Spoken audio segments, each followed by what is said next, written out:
पहला फ़र्ज हमने पढ़ा था कि कुदरत के मुताबिक क़याम करना, जितनी आदमी के पास ताकत है उस ताकत के मुताबिक आदमी को क़याम करना, खड़ा होना, ये हमने पढ़ा था एक फ़र्ज। दूसरा फ़र्ज हमने पढ़ा था तकबीर तहरीमा कहना, और तकबीर तहरीमा जब शुरू नमाज होती है तो जो अल्लाह अकबर हम कहते हैं इसको तकबीर तहरीमा कहते हैं। तो ये भी फ़र्ज है, कोई आदमी तकबीर तहरीमा नहीं कहता है, नमाज शुरू कर लेता है तो उसकी नमाज दुरुस्त नहीं होती। तीसरी चीज़ मैंने बताई थी सूरह फातिहा का पढ़ना, कि सूरह फातिहा नमाज के अंदर पढ़ना फ़र्ज है, जैसे कि पूरी तफसील बताई थी, आज से मैं आज शॉर्ट में बता रहा हूँ। चौथी चीज़ मैंने बताई थी कि रुकू करना, ठीक है। और पांचवी चीज़ मैंने बताई थी कि रुकू से उठना, अच्छे तरीके से रुकू करना, रुकू से उठकर खड़ा हो जाना। छठी चीज़ मैंने बताई थी कि 7 आज़ा के ऊपर सजदा करना, और वो आज़ा भी मैंने बता दी थी कौन कौन से आज़ा हैं उनके ऊपर सजदा करना। आठवीं चीज़ मैंने बताई थी कि दोनों सजदों के दरमियान बैठना, दो सजदे एक सजदा करके दूसरे सजदे के दरमियान बैठना, या आप ये कह लें कि सजदा करना और सजदे से उठना, ठीक है। ये आठवीं चीज़ होगी। नौवीं चीज़ ये है कि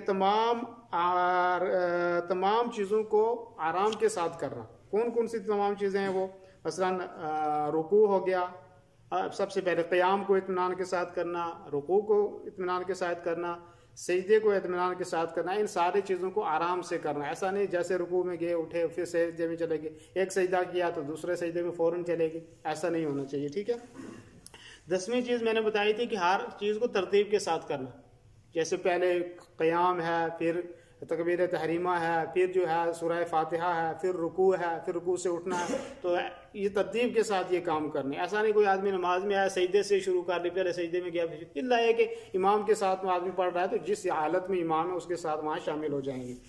और ये 10वीं चीज़ हो। 11वीं चीज़ मैंने बताई कि आखिरी वाला तहियात, ये भी फ़र्ज है। आखिरी जो तहियात है यह तहियात भी पढ़ना क्या है, फ़र्ज है, आखिरी जो सलाम फेरने से पहले तहियात।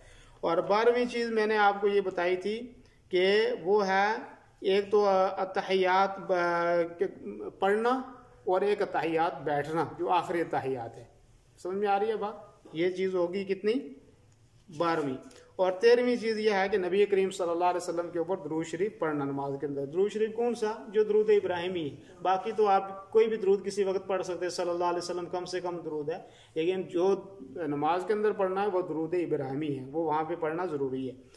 और ये 13वीं चीज़ है। और 14वीं चीज़ है कि दोनों तरफ सलाम फेरना, दाएँ और बाएँ सलाम फेरना। ये 14 रुकन हो गए नमाज के अंदर, कितने, 14 रुकन हो गए। तो इनमें से कोई छूट गया तो क्या हो जाएगी, नमाज आदमी की नहीं होगी, ठीक है नहीं।